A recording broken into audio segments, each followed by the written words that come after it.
Welcome, I'm Darren, and I'll be your guide today as I look at the Fleer basketball cards from 91-92 and 92-93. In the mid-80s, Fleer made its personal mark as the basketball card brand, and it was competing with itself for years. And then in 1989, all of a sudden they got basically bum-rushed by NBA Hoops, and they started to have to try to compete with other card brands. And 1990 was kind of the year that Fleer completely fell apart. Fortunately for them, their basketball set was the best of their Fleer releases for 1990. Unfortunately for them, the whole industry was just shooting past them in a hurry, and they were going to have to catch up very quickly, especially in 1990, where NBA Hoops made a massive improvement by having silver and gold on their cards, and then Skybox came, which really kind of reset any expectation that you would have across the industry. So if Fleer wanted to be the basketball card, which it had been, it was going to have to earn its stripes again. In 1991, it was going to have to be the first year for them to make that statement. The fact that Upper Deck was coming into the market was not going to help them at all. So they needed to not necessarily hit this out of the park, but renew the faith in card collectors in what Fleer could do. And the card they came up with was actually pretty good. It wasn't great, but it was a big improvement. And Fleer across the board had a lot of work to do. Basketball, again, was the strong area for all of the cards they were creating. The cards that they made did have one big problem, which was the fact they were still using pressed cardboards. So while the front had almost a semi-gloss finish, the card back still felt like cardboard. And that would be a limitation, but that would be about the only significant limitation. Well, I guess I shouldn't say that. There were a lot of issues with this card set. But overall, it was a big improvement. The cards themselves, they went back to very much a red, white, and blue approach. Here they have blue on the sides. They have a big area in between with an image with red up on top and the bottom. And then they have white for the text of the player name. So that was the way that they laid it out. But the blue also had a different element, which they had kind of a tie pattern where they had the NBA logo just kind of spread throughout. And this was a pretty impressive move that they made, because that goes head to head with NBA Hoops, because NBA Hoops actually is advertising itself as an NBA card. And so with Fleer, they just kind of subtly put the NBA logo in as a pattern. And it doesn't hurt the card, it actually helps the card because it softens the power of that big blue area. And the blue area on the left side, or the blue area on the side, provides Fleer with the opportunity to play around with that area, so they can use the same card over and over and over again, but just give different effects to it based upon how they treat that area along the side. And what really makes the card come together is the fact that they have the team logo up on the corner, which creates a really good balance element and creates a little bit of vivaciousness to the card design, which helps. But the strength of this card is the card back. This is finally a great card back. Well, I should say it's a really good card back. They have a wood pattern on the back, which makes the whole card back, it has some interest to it. That's what really is a strength to it. Plus, it has a really nice tone to it. It has a nice, nearly completely circle portrait of the player right up there at the top, and then they have a good cutout of the player. And then the way that all of the elements are on the back, where they put the text, where they have all of the player stats, all of that, the way they laid it out, it's not one of the great card backs of all time, but it is a really good card back. And so finally, you're starting to see the card coming together. They'd still have a long way to go, but finally the card looks good all the way around. And all you need to do is turn that card over and see the card back, and all of a sudden you just feel a lot better about the card. You have more fun and more trust in the card. So this is a really good move they made. Now, something that NBA Hoops had been doing right from the beginning was they had coach cards. So in 1991-92, Fleer decided to add coach cards into their set. For 90-91, they had nothing. It was just player cards and then checklists. Even in the past, they had really only had some all-star cards as subsets in their set. So here, they actually started to add some interest by adding coach cards, which helped to make an entire team. It gave the card collector a much more well-rounded experience on it. That was a big improvement. Unfortunately, on the card back, it's just a big color box with some text. That's it. And so it's a really bland card back. That is the hindrance of it, but at least the coach cards are there, and it helps the set overall. And then they did do a number of subsets, starting off with their all-star cards. And here you can see how they were playing around with the field on the side. They have a lot of white text here, so they can do the whole theme on it. They added a yellow box in order to put the player name in there to add some interest. And then they have a portrait of the player along with an action shot. So it almost starts to feel like an insert card. So that was another improvement that they made for these cards. The card back, unfortunately, is just another big write-up, which is kind of a limitation. But again, the card sets are looking better. They also did a league leader subset, and here they basically just replaced the team logo with the league leader logo. The card backs also look better in this case because here they added a little bit more of the wood floor paneling up on the top, and the way that the league leader logo takes up the space, it is a big improvement. Then with the Slam Dunk Stars, they did the same thing, except with the Slam Dunk Stars, the logo up on the front, that looks good. On the card back, the Slam Dunk Stars logo doesn't read the same way as the League Leaders logo. It's still an improvement over just all text, but you really do wish that they had played around more with this, because if you look at the main card backs, they look great.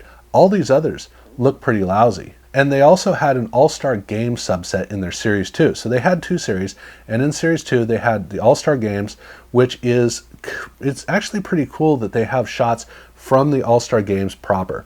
So that's a neat element to add into it. The problem is that the cards don't read well because they're not designed for action shots, and on the card back it's all text again, which is too bad. But they also did team leaders as a subset. And so here, once again, on the card front, they did very much like what they did for the All-Star cards, the All-Star player cards.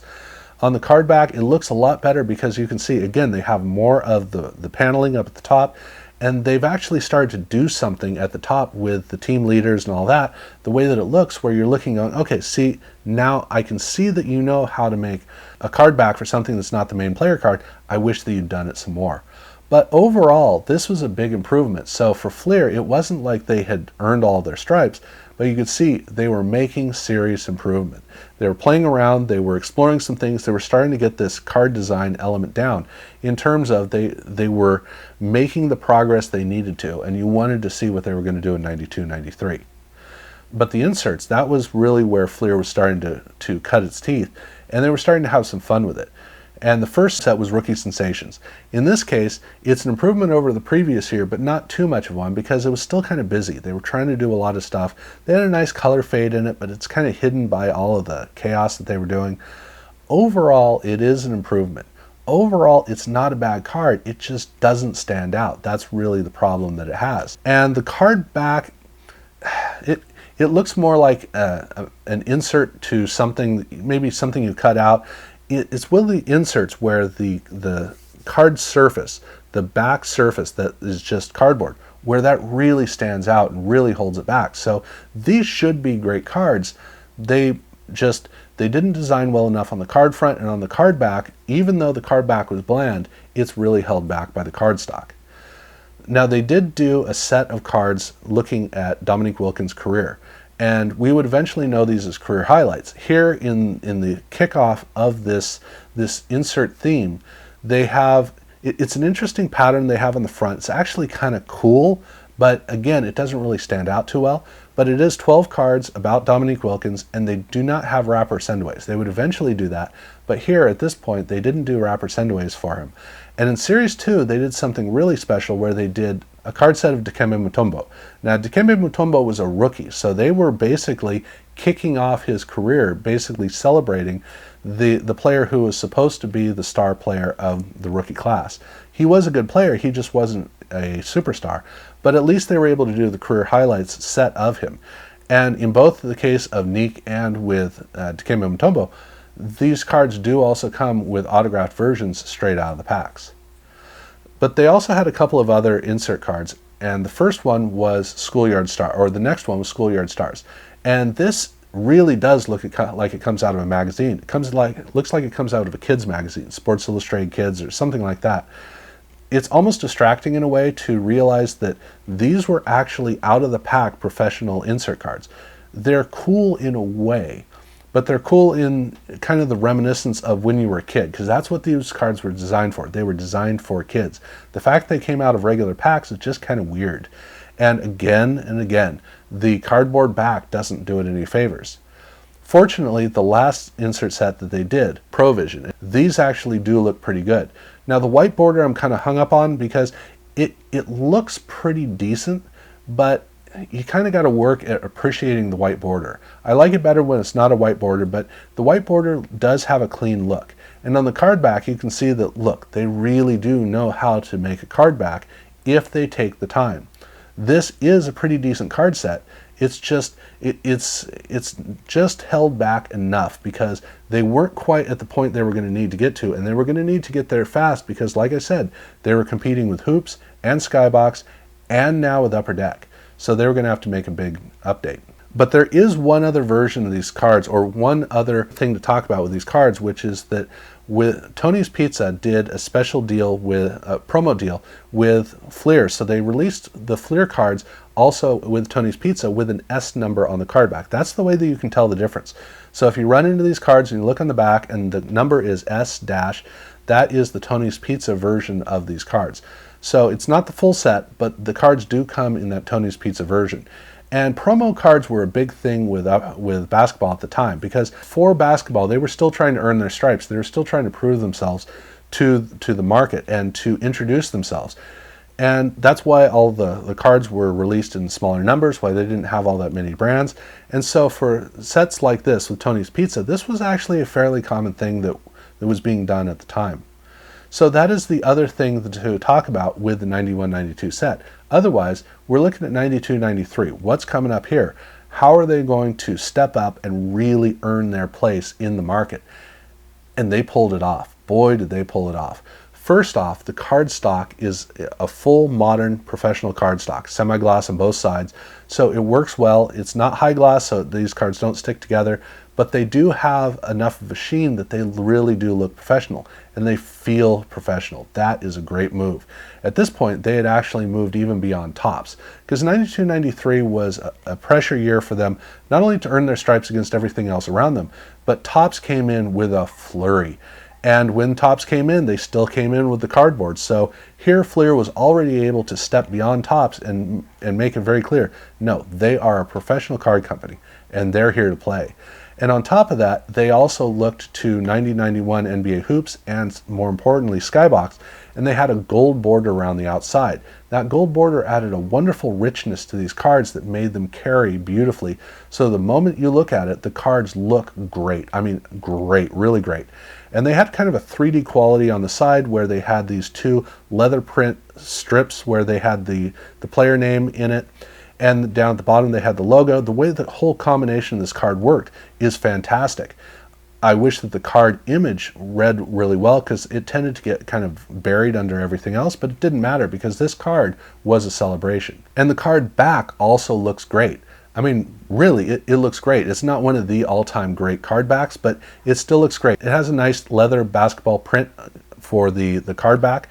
The whole background on it, the way they have all the elements, they have the player image there, they have all of the information that's all tucked into nice corners. It's well laid out. And what that means from all of that is that this card set is easily one of the best card sets the Fleer ever made. That is the beauty of these cards. This stands as not quite an all-time card, but very close to an all-time card. This is the only card set that makes the 88-89 Fleer basketball set have a run for its money. The 88-89 set looks a little bit better on the card front, primarily because the whole combination of it works, but it has a much stronger read and it looks amazing for that time. Here, this fits better into the era. It gets a little bit muddled because of the image, but otherwise, the whole card, the combination of the card front looks great. You add the card back on, and now it really is going head-to-head with 88-89 Fleer basketball. So it's amazing that they were able to pull this off, and they were really going to need to be able to do so to compete moving forward. They were off to a great start. They also had the coach cards again, so that was a good addition that they were able to maintain. It just made the whole card set work really well. Unfortunately, the card back did the same thing that they'd done the previous year, where they just had a big yellow box with text. Looks pretty terrible, but it helps a lot that this does have a semi-gloss finish. So that is a big addition that they made that made this card really actually kind of work. And then they were able to use the card front in their subsets again, just like they'd done the previous year. And you can see it with the award winners here, where instead of using the team colors, they use silver and gold. So that works really well. The card itself reads really well, so that's a big improvement. So this, you can see that they were able to do all the things they learned in the previous year, just do it better. And even on the card back for the award winners, you can see that they were able to use the emblem a lot better. They shrank down the amount of text, and so the whole card works in a much better fashion. They also, with their slam dunk cards, went back to the team colors, but they used yellow text for the player, so that helped a bit to make it a little bit more distinct. But on the card back, you can see that now they are actually working with the card back. They're actually working with it. Here it's horizontal again, just like the main player cards have. And while it's not great, it's a lot more fun. It looks a lot better. They also took 2 of their insert sets from the previous year and they brought them in as subsets in this set, starting off with Provision. And you can see that here with the gold border, the Provision cards look a lot better. Now they also did a little bit of improvement down at the bottom of the card, but this is the way that those cards in 1991 and 92 should have looked. They still look fine for 91, 92, but here they're reading beautifully. And on the card back, you can see that they're making it look a little bit better. It's primarily the leather print that makes it really work, but still it works great. And then with the Schoolyard Stars, here they got away from all that kid stuff and they used kind of the basics of it on the card front to make the cards look cleaner and crisper. And so they work really well as subsets in the card set. And on the card back is, it's okay. It's still pretty good. It's good for an insert or a subset card in the set. But one thing about these cards, there's also another release of these. Spalding did a special release of the cards, just this subset of cards. They start off with a header card, and the header card has an offer for a folder, which is, it's actually really cool. I have a WNBA version of this myself, but I doubt that the offer still stands. But they have that as the header, and then they have all of the subset cards of the Schoolyard Stars, but without the card number. So that's the way you can tell these subset cards, is with the number, and you can tell the giveaway or the special release cards with Spalding, those are the ones that have no number. And then Fleer also did a send away for an all slam dunk team. Now Ultra did something kind of similar. In this case, it's just one card and it's five players who are dunking. Jordan is one of the players. The images of the players are really terrible. The card itself is actually kind of cool, but what's interesting is on the card back, they have kind of a dunk rating where they have the number of dunks that a player had and then the dunks per game, which is an interesting stat. I'm not familiar with that stat, but it's a cool thing to see on this card. And with the gold detailing around the outside, with the gold border around the outside, it is a card that looks really cool. But this was the first year where Fleer was really starting to lean into inserts. And boy did they succeed. I mean, this is one of the all-time great card sets, not just because the card set itself looks good, but the inserts. The inserts are really coming together, and it's showing the capability that Fleer would have, but also the commitment that they would have. Starting with their All-Star cards. The All-Star cards are where it really kicks off, and this is kind of the highlight of all these insert cards. They're horizontal. They have kind of a bluish-gray card border. The background, there's a tight portrait shot of the player in a blue tone. They have a cutout shot of the player in front. They have really great gold text. I love the All-Star Game logo. The way that this whole combination works is a really exquisite card. And so this was kind of one of those landmark cards where you just look and it kind of pops your eyes open. I can't think of any other All-Star cards that are anywhere near as good. Now the card back isn't as good. It's a big white field. It's got the logo on it. It's got some decent elements in it, but the card front is really the whole point of this, and it does carry beautifully. And for 1992, they did another career highlights. This time they did Larry Johnson, and this is the Rookie of the Year set. And these cards they're a light blue. Well, I like the way Beckett puts it. It's kind of a silver blue color. I think that's kind of descriptive of this, but it's a kind of a light blue border around the outside. It has a slight orange border on the inside, gold text up at the top, and then a good big picture in the middle. On the card back, they have basically a big orange panel inside of the blue border. And it's a very, very nice card, primarily because of the glossy nature of the front. This is the way that they were doing their career highlights for 1992, and the cards come across pretty well. 12 cards in the set. But this year they did do the wrapper sendaway. So that means it's 12 cards in the packs, an additional 15 or an additional 3 cards, creating a 15 card set if you got the wrapper redemption. And these cards do come with the autographs, so you have the seal, the Fleer seal on it, so that you can see that it's an authentic autograph.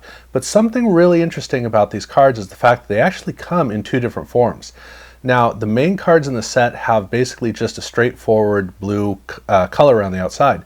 The sendaways all have kind of a mottled texture with a slight greenish hue to it, but all of the main cards also can come in that way. So the first 12 cards come in 2 different versions, and they come in one version as well as in the other. So it's basically like a parallel. So you can get the first 12 cards in either version. That's 24 unique cards plus the additional 3 cards at the end, which only come with the mottled texture. So that's kind of a cool thing about these cards, and it's kind of tough to notice. You got to take a little bit to notice it, but once you do, it's very clear between the 2.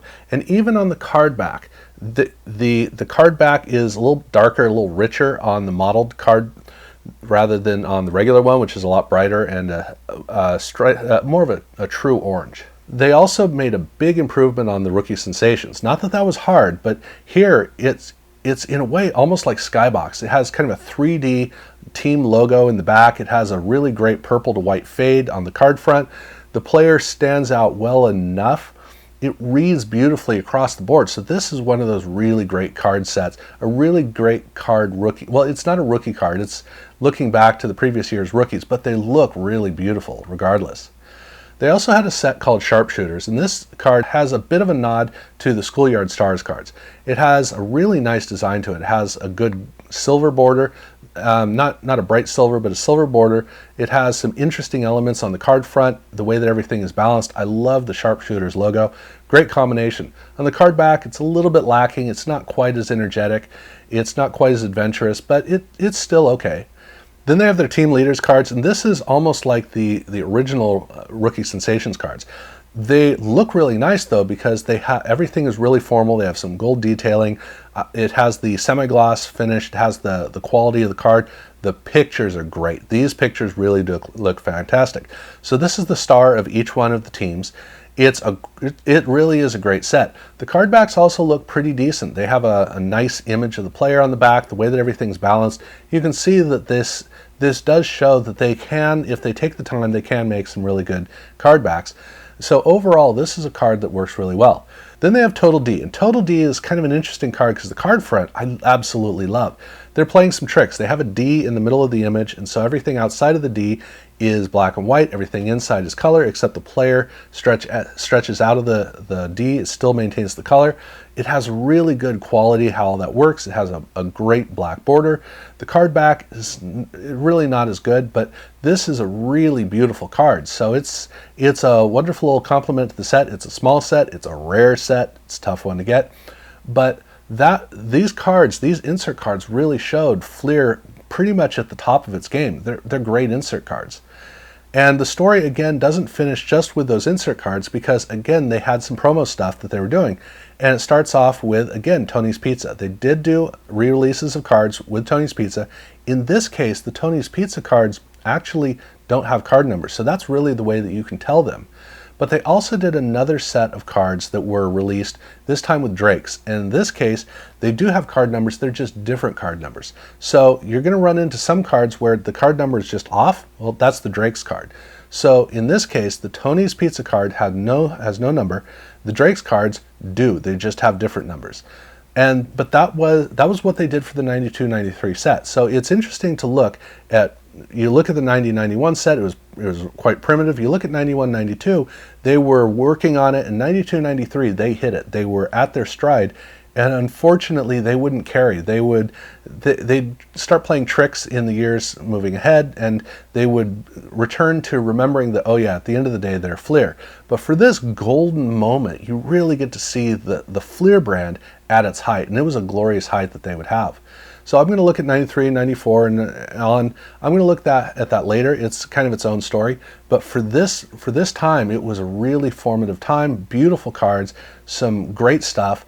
And it's part of the majesty of growing up in the 90s and watching the card industry grow in the 90s. So I hope you learned some stuff. Definitely let me know what you remember about these, because these were cards that really stood out. And definitely subscribe if you haven't done so already. Check out other videos I've done. And thank you very much for watching.